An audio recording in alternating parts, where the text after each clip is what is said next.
உண்டாகட்டும். நேற்று நாம் தியானித்த வண்ணமாக தாவீது தேவனை தேடினதாக, சவுலின் நாட்களிலே தேவனை சவுல் தேடாததாக நாம் பார்த்தோம். இந்த வழியிலும் கூட 1 நாளாகமும் 13ஆம் அதிகாரம் 14ஆம் வசனம், தேவனுடைய பெட்டி ஓபேத் ஏதோம் வீட்டிலே அவனிடத்தில் 3 மாதம் இருக்கையில் கர்த்தர் ஓபேத் ஏதோமின் வீட்டையும் அவனுக்கு உண்டான எல்லாவற்றையும் ஆசீர்வதித்தார்.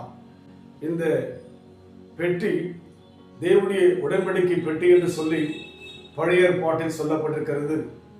இது மோசே மூலமாக தேவன் உருவாக்கினார்.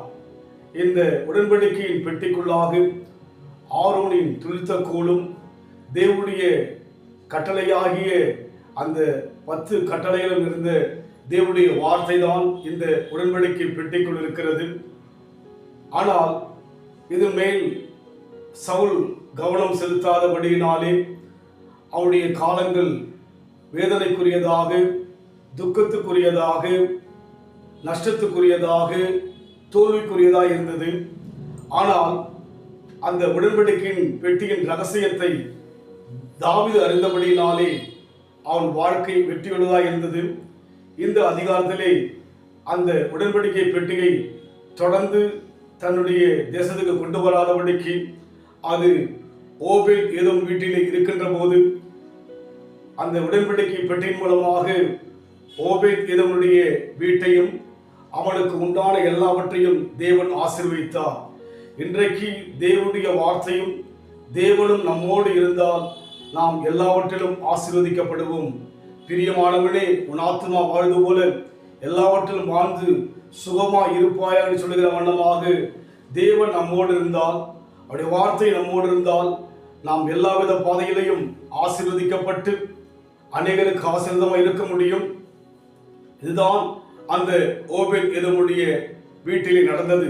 உடன்படிக்கை பெட்டியானது, தேவனுடைய வார்த்தையானது, தேவ பிரசனமானது அவன் வீட்டிலே இருந்தபடினாலே அவனுடைய காரியமெல்லாம் ஆசீர்வதித்தது போல இன்றைக்கு நம் வாழ்க்கையில் கூட தேவன் நம்மோடும், தேவனுடைய பிரசனம் நம்மோடும், தேவனுடைய வார்த்தை நமக்குள்ளும் இருக்கும் என்று சொன்னால் நம் வாழ்க்கை நமக்கும் ஆசீர்வாதம், பிறருக்கும் ஆசீர்வாதம். அதனால் நம் வாழ்விலே அவரை தேட நாம் கவனம் செலுத்துவோம்.